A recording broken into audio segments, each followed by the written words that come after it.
Hi, it's Anita Novotny. Happy St. Patrick's Day. You probably wonder, what is she doing now? First of all, I am out where it's green, okay? You know, that wasn't actually the original color for St. Patrick's Day. I think it was blue or something, but whatever. They changed that in the 17th century, so I'm going with it. I've been trimming, look at my olive trees.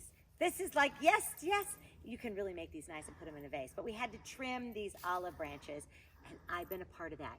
And it reminded me, this is green and gorgeous, so I thought I'd come out here to do my St. Patrick's Day wish. You know what I find amazing?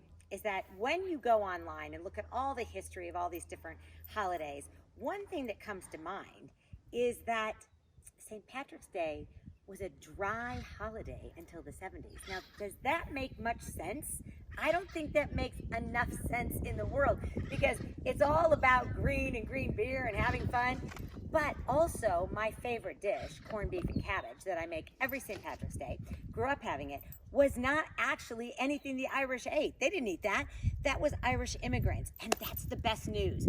We get to come up with new holidays and new traditions and new way of doing things all the time.